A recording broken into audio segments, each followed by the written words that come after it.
I've been waiting, I've been hurt. The entrance to Islam was only to confirm what I already knew for certain to be true. There was no choice. My heart did not lie in what it now perceived in front of it. The door was open and I took the first blessed step inside. After entering, I realized that this is not only what I had always been looking for, but it was also what I, in reality, already was. I had always been a Muslim in my heart. I am and will always be grateful for being able to be gifted with this path and having certainty of the ever-flowing generosity of my Lord. As a Muslim of Scandinavian origin, I am often met with the question of, why I became a Muslim. Yes, I even ask myself from time to time, why Allah had picked me, out of the multitude of people, and brought me to this blessed path of Islam. When I look back upon my life, I can see that my present situation is a logical consequence of the sum of my acts and thoughts up to this point,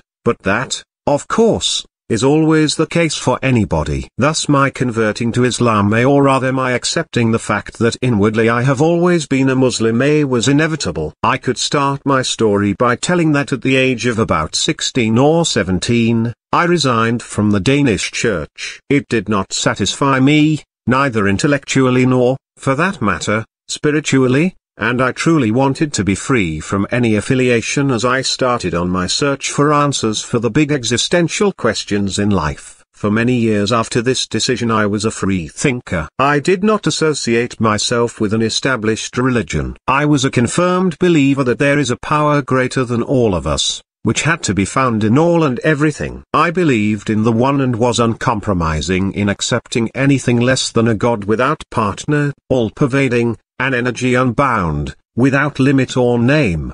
It also led me to some conclusions within myself. But before specifying what these were, I wish to relate some experiences I had as a Hindu in India which were of great importance for my proceeding on my spiritual search. Once when I was staying with my guru, spiritual guide, near Ajmer Sharif in the Rajasthan province of India, I got a sensational feeling within. No matter what question about life I could put to myself, a voice inside would answer it with the very same answer over and over again, namely love, God, or truth. These came not as three individual answers but combined as a single one. This was all that is and will ever be. From then on for me, everything else was a projection from this fundamental principle. I was totally saturated by the result of this condition, completely exalted and obliterated in this sensation for a period of maybe 3 consecutive days, which was spent in a trance-like frame of mind. But the overwhelming sensation of this love God truth opening did not cease after this. Rather it lingered on in my mind and heart for years to come.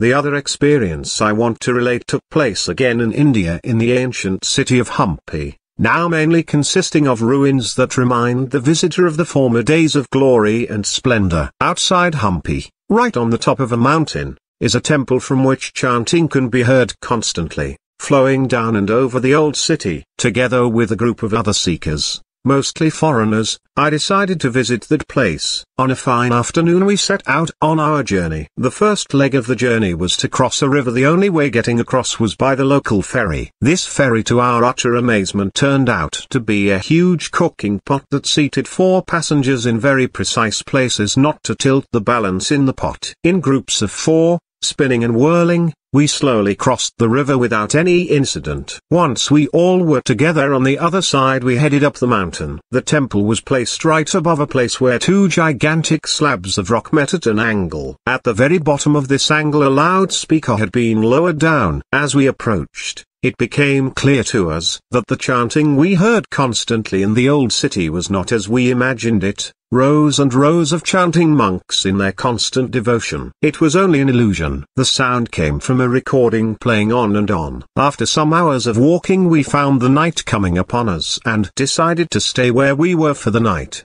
as climbing a mountain at night has never been a particularly good idea. During this night of waiting, that something else happened to me, which should change my way of comprehending myself forever.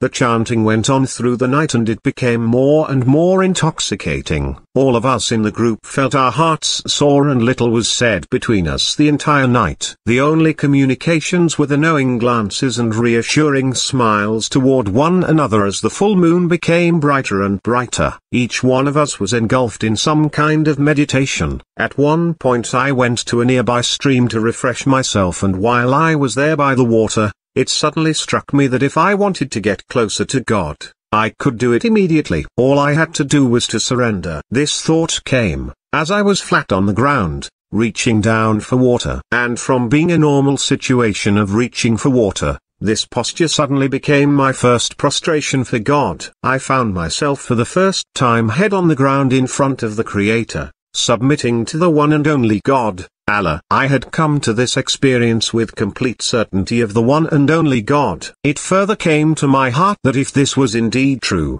then all truth, all religion, and everything came from this same source. It struck me with such a force that night on the mountain that 30 years later I can still recall the awe I felt. Upon my return to Europe I did not bring much of my Hindu practice with me. The only thing I kept as a practice was yoga. I had now seen the similarities between all the world's religions and I instinctively knew that they were all the same. They were all the message of peace. They were all the original manual for man. So we can know how to operate this wonderful machine, which we have been equipped with for our travel through this existence. And it seemed to me that the transmission through time and environment had made them appear different. In some cases extra material had been added to the original message, and in other cases something had been removed. So I only had to seek the source from where all religions stemmed forth. A place where I could drink from the purest of waters. I knew it had to be out there somewhere, but I did not know where or how to look. I had just taken the first step and was at the threshold of the world. I moved into the countryside in Denmark where I spent a lot of my time tending the garden. I tried to turn my attentions towards the Lord in everything I would do. From time to time I would retreat to my room sitting quietly in a cross-legged position,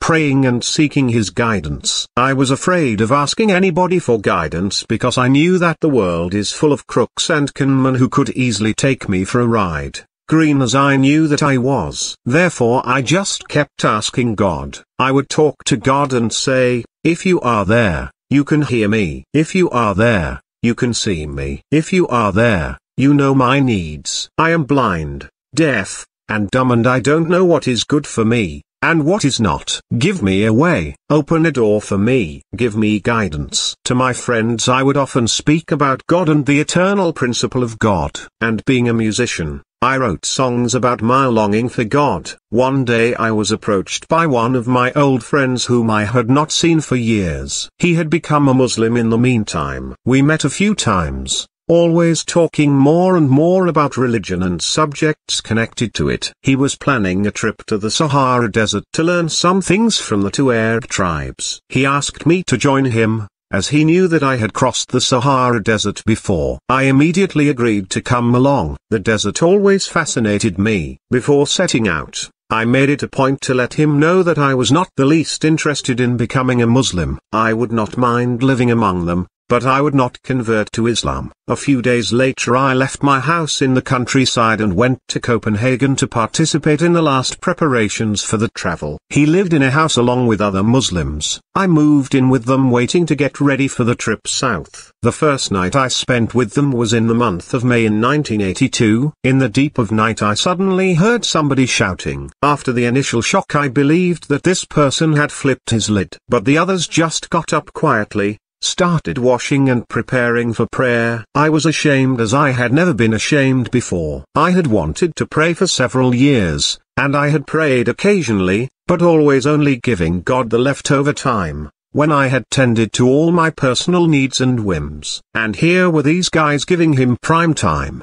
giving him the time when the bed is at its sweetest shortly before the break of dawn. I asked if I would be allowed to pray with them, to which they willingly agreed. In my quiet mind I thought that they could pray to their Arab God, and in the meantime I would try to set things straight with my God. I did not yet realize that I was heading straight for my permanent place at the praying carpet, living with them, praying with them, eating with them, and discussing with them. I finally came to see what until this point I had been veiled from. I had arrived at the starting point. I could now put into practice outwardly what my heart was yearning for inwardly. The entrance to Islam was only to confirm what I already knew for certain to be true. There was no choice. My heart did not lie in what it now perceived in front of it. The door was open and I took the first blessed step inside. After entering, I realized that this is not only what I had always been looking for, but it was also what I, in reality, already was. I had always been a Muslim in my heart. I am and will always be grateful for being able to be gifted with this path and having certainty of the ever-flowing generosity of my Lord. Thanks for watching.